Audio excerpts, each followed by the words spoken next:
Dino Chavez. I have lived in Brownsville pretty much all my life. Went to school here, live here, have my business here, etc.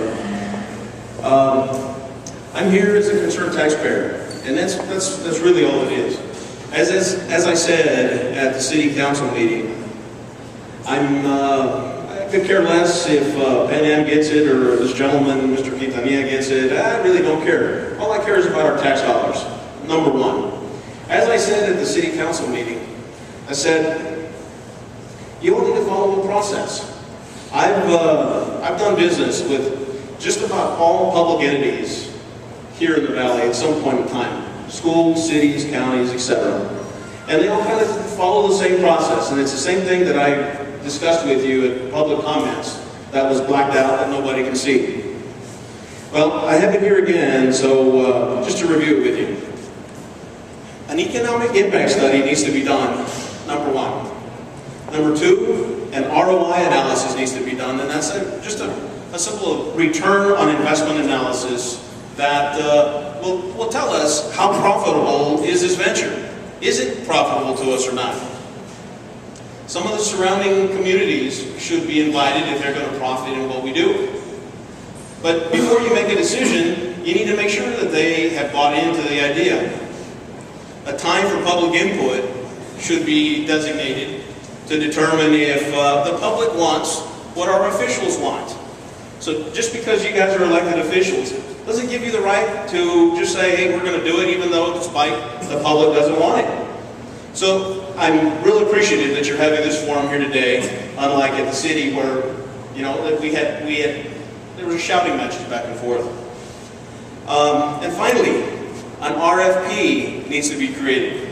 An RFP is a request for proposal, which means that all airlines in this case are given an opportunity to submit proposals and quote for what it is that's being advertised or that's being needed. If we don't ask everybody, how do we know that we're getting the best value? How do we know that there's not another airline that'll say, you know what, we'll do it for $500,000, not $2.5 million.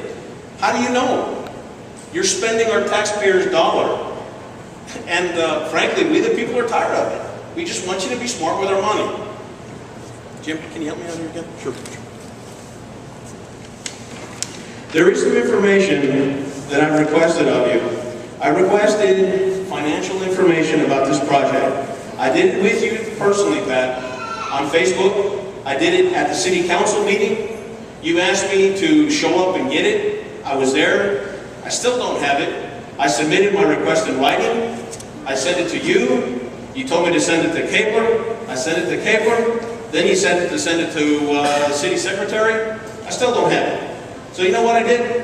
I took all the information that you guys were spewing, and I say that respectfully, Mr. Quintanilla, all the information that you've given us, and I did some work. One thing I didn't tell you is that I do have an MBA in finance, which gives me a little bit of credibility what I'm going to tell you here. Number one, I took a look at Fly Frontera's estimates. Flights per week, 13. Seats per flight, 30. Weeks per year, 52.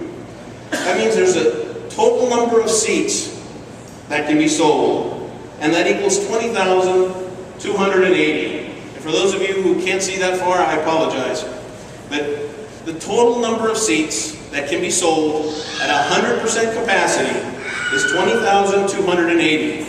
Okay? Excuse me, I have my opportunity, please. Please, do not interrupt the speaker. And that assumes that we're at 100% capacity every single day, every single week, 52 weeks a year. Okay? How likely is that to happen? Not very. If you take it as a round trip, yeah, you got to multiply it by 2, so you get 40,560. But let's look at the facts. Those are the projections. We made some phone calls, and we made some phone calls to the managers of the Houston airport, which is a hub of flights. Okay? This is the information they gave us. They said from Brownsville to Tampico, there was approximately, this is going to astonish you, there were 31 people that flew from Brownsville to Tampico through Houston. 31. 31 in a year. Not a week, not a month, in a year. Mr. Chavez, you have your time. Sorry. Can I have your time? Yeah, go ahead. He's gonna give me his time. You will give him his time? Absolutely. Absolutely. Okay. From Brownsville to Monterrey, there was something like 200 and something. In my analysis here, I said, well, you know what? Let's pump it up by an extra 40%.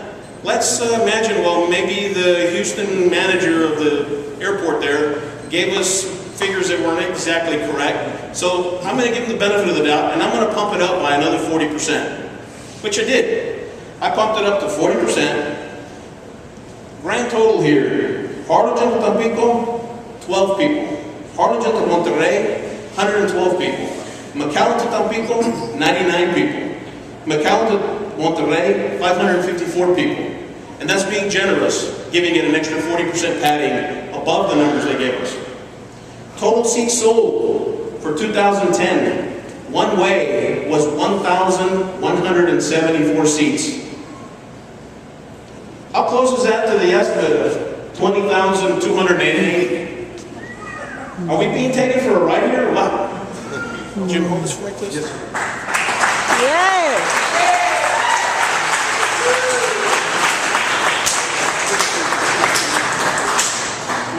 My next bit of information here talks about the projections versus the facts from a financial standpoint. What I just gave you was the seats. This is from a financial standpoint. Total seats sold, 40,560 using their assumptions.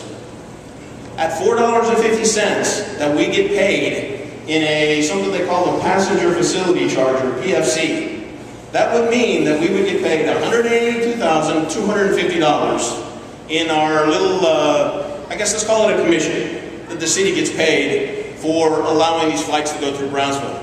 That's taken their maximum number of 40,560 times $4.50. Now, I took the number 20,280 seats sold for one way, originating from Brownsville, at a cost per flight of $130. Total gross ticket sales would equal $2,636,400 at a local tax rate of 2%. You all know that our tax rate is like 8.25. Well, only 2% makes us stay here locally. Okay? For those of you who weren't aware of that. Which means that out of the $2.6 million, we actually get to pocket $52,000. You take the $52,000 that we get in sales tax revenue, and you add that to the PFC that we get for every passenger that comes and goes. That's a grand total of $235,000. If we're giving them $500,000 to start up, we're already in the hole $264,000.